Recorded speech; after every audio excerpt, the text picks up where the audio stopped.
All right, so this project or this video is about this beautiful sage blossom necklace. So I kind of have all the materials out, so we close up on this one.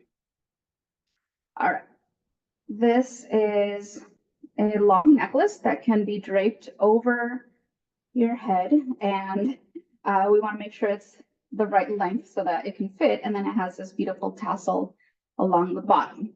Okay, oops, I think the camera needs to be turned. Turn the other way. Okay, there we go. Now I'm the right way. Okay, so that's the tassel, and this is the part that goes over the wearer's head. And we also have a set of earrings, which I'll show you how to make those. Okay, going. Okay, so I'm going to go over the materials and the tools first. So we have lots of little pieces here, so it's kind of a good idea to keep track of, where you have everything on your workspace. We have, well, let's do the tools first. So the basic tool that we're going to need for sure is a wire loop tool. Okay, it could look like this or be this size, or it could be this size. Either one's fine. I recommend the ones from Bead Landing. And then we also need something to cut the wire. So this is the wire cutter. Okay, those are the essential ones. And if you have a pair of pliers, that will also work, or something flat. They also sell this special crimp tool to close the crimped covers. So if you have that, that's kind of optional. But at the very least, those are the tools. Okay. Might need a pair of scissors and your mat if you want to use those. We also have the findings that we'll use. So we have a pair of crimp beads and crimp bead covers right here, the wire, and we have little bits of chain. So there's two kinds of chain that are with this project. You can use this one for both if you would like. It's the kind of Rolo chain. It has circular rings on it that are linked together. And then this is your kind of traditional Figaro style chain. It's more like ovals linked together. And then we have the beads, okay? So this is kind of a focal bead. This is a Moonstone bead link or connector, which means it has the two rings on each side. We have a few of these rings, and two of these will go for the earrings, and two will be on the necklace. We have the little daisy accent, and then we have these crystal beads. These are glass beads, sorry. And we have the Toho size 11 blue beads. These are called Milky Light Aqua. A little bit of these teardrop beads, okay? The amounts and everything, I'll go over as I work through them.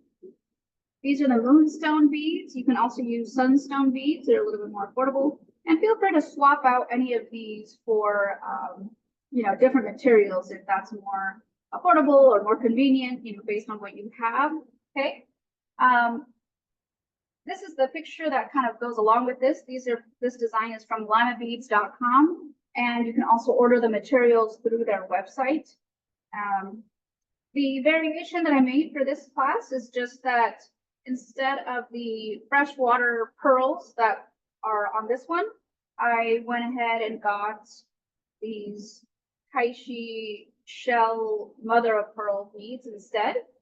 And what else? And instead of the Moonstone beads, I used Sunstone beads for the class. Although I do have these Moonstone beads for this, okay, for this example.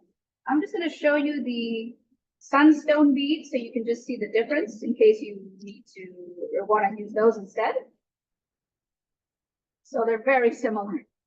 This is the Sunstone bead. It has a little bit of, let's see if I can get it focused. Focus.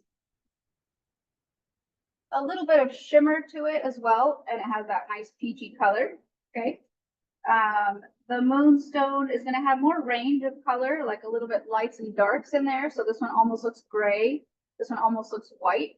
and it has just like a tad more sparkle. So, you know, it's up to you what you want to use. You can even use glass beads or crystal instead. I don't think that will make a huge difference, okay? Another option is using the round mother of pearl beads. So I do have a few of these that I use for the casting. Okay. All right, I think that covers pretty much the basics. Oh, we have these size 8-0 golden Toho beads. And what else? These are just check glass. These leaf ones are also check glass. And we have our aventurine high sheet beads. These are the green or kind of sagey color that we'll be using. All right, so to start us off, we're going to get a long piece of wire, and this one is the Artistic Craft Wire Gold Color Silver Plated, and these are tarnish resistant wires, and so they resist, you know, getting all scuffed up. And this is size 24 gauge, okay? That's the size I like to use. You can use it a little bit wider, so like 22. Just make sure you have a nice soft wire to make the loops, okay? So with our craft wire, I'm gonna put a little, you can put a paper clip or you can put one of these clothespins. This is a tiny clothespin. And I'm gonna just start us off by making the first part of this necklace. Let me show you guys where that is. Okay, so that part is going to be this in here, okay? So on this example, it has a piece of nylon thread, so I'm going to use wire instead. So let me show you how to start that first section. So you're going to take your long wire. This is about 20 inches long.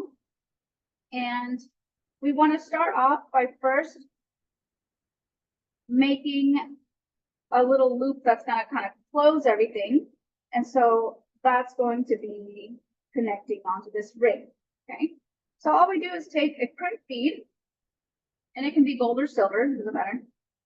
Slide it in there, okay? And then we want to loop the wire end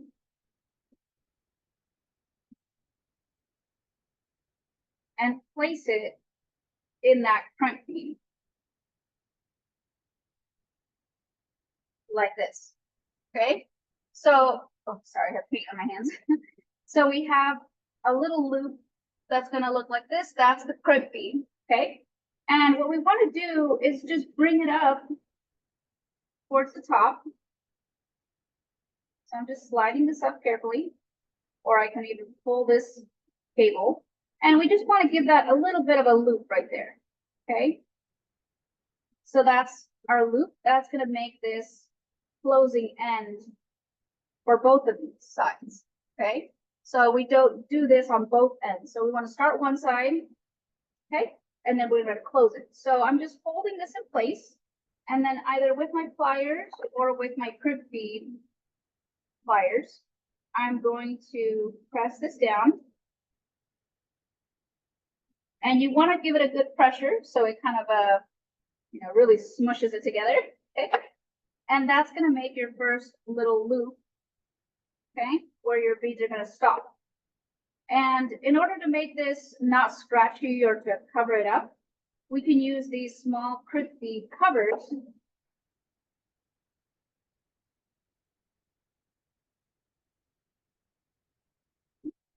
And we're going to take the end of ours. So I just place the crimp bead, let it focus inside of that. And I'm going to take the crimp bead that I have on the wire, and I'm just going to slide it right in there in that loop. Oh, the fan turned off. And I'm going to press down gently, okay? So we want to make sure the little crimp bead that's flattened is in there. Part of it's sticking out right here, so I'm going to go in and just, you know, just kind of bend it gently, okay? It is a little metal ball, so if you squish it too hard, it is going to get smushed. So don't press too hard, okay? And this is going to actually be the end of our loop.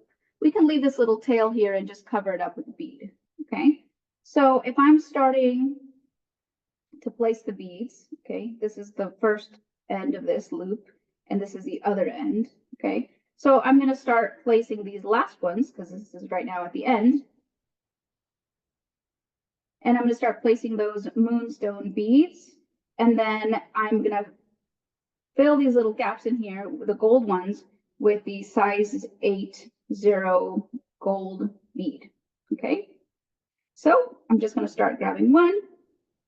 And then for the first section, it looks like there's going to be, how many beads in there? 8. So I'm just grabbing one. The wire is firm enough that you don't have to use a beading needle to grab the beads. I'm just using the wire and picking them up. So that's 4. Okay. 5, 6, 7, 8. Okay. So that's my 8. And then I have, I'm going to go ahead and grab the gold Toho bead. That's going to make the first section right here. Okay. Did I put 8 or is there 10 in there? Oh, snap. There's 10. Okay. Just kidding. Let's add 2 more. I should probably count each section. Although I think I did make this one longer, the sample, so that it would fit over anybody's head. You know, I didn't want to make it too tight, right?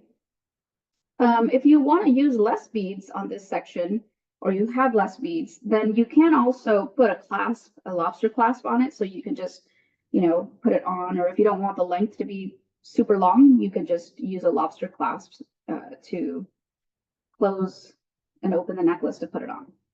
Okay, and then here we have the aventurine Taishi beads.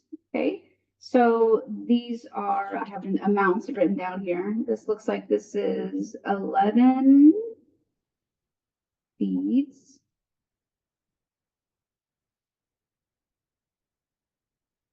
So I'm just going to measure these just kind of by putting them up there close to it so I know how many to use. Okay. So I'm going to just slide these on. I'm going to take off this off of the wire, or the plastic wire that I had. And just kind of slip these on. The 24 gauge is nice and thin that it's really easy to put the beads on, okay? You don't want to use a craft wire that's too thick. Okay, so those are the aventurine beads. Next, scooch this up and see where I am. Okay, and then this wire has a little kink in here, so I'm just going to stretch it out. Okay, we have the gold, the check glass, and the gold.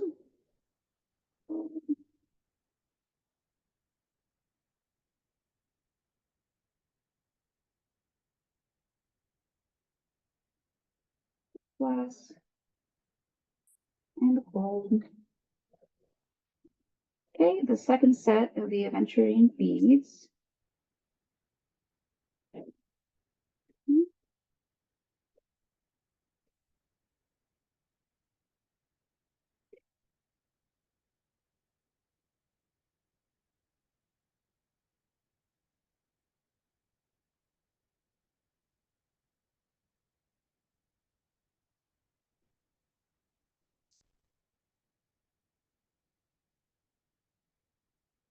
Okay, and then we also have another gold bead on the end.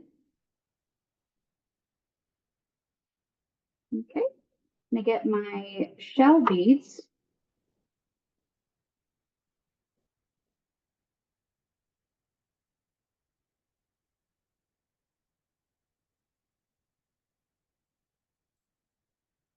Okay, although I probably should give you guys the amounts of these. So these green ones were sets of 11 Kaishi beads. Okay, there were 10 moonstone beads, 11 and 11 of the aventurine beads.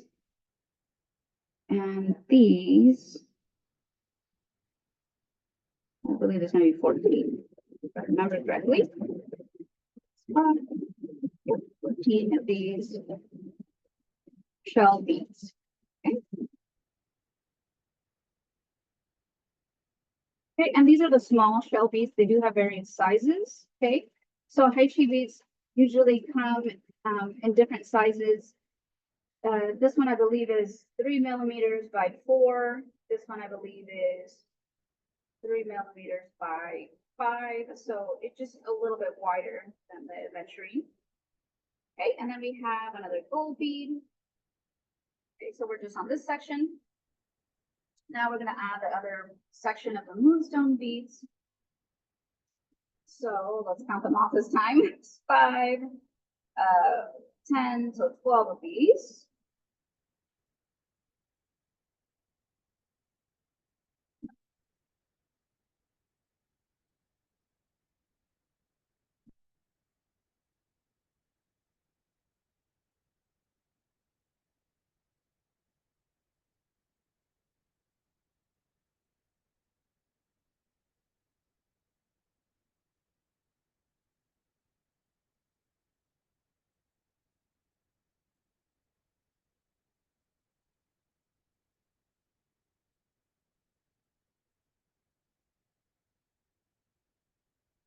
Goes fairly quickly, you know, you just kind of have to count it off and string the beads on there.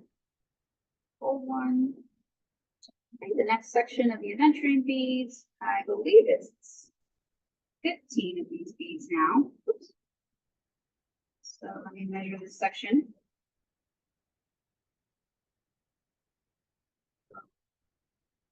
15 for the next run of the aventurine on each side. So there's 2 sides of these.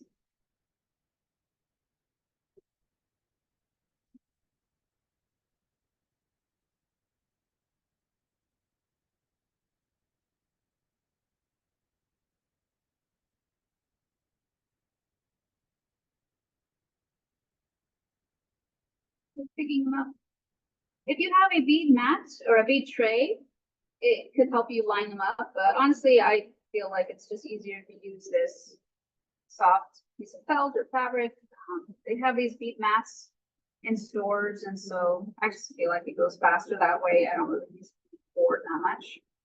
Okay, so right now we're at the top here, so let me see if I can flip this over. This is coming around this way. Okay, so then now we need our gold and peach and gold.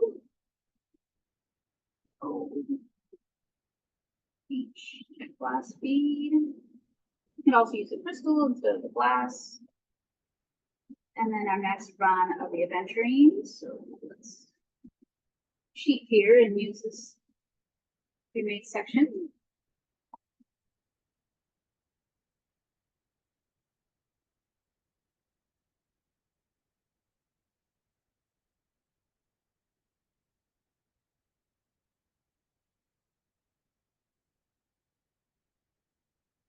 And just have a couple more sections to go. And if you want to alternate this or, you know, use a different pattern up here or even different color beads, you can. Kaishi beads are getting pretty popular nowadays, and so you might be able to find different stones with this same cut. Try out if you like, just the variation.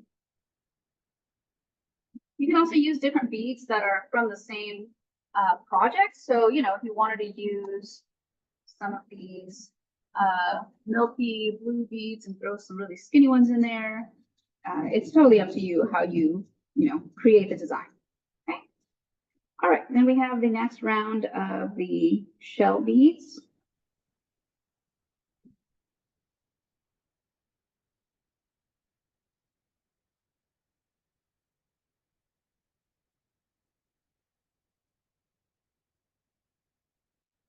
And mother of pearl, it has that same shimmer as, you know, the freshwater pearl. It is a little bit different, but you know, it might just be more of an affordable option instead of buying the freshwater pearls. I would definitely do the shell bead instead of glass imitation pearls, just because they do look very different.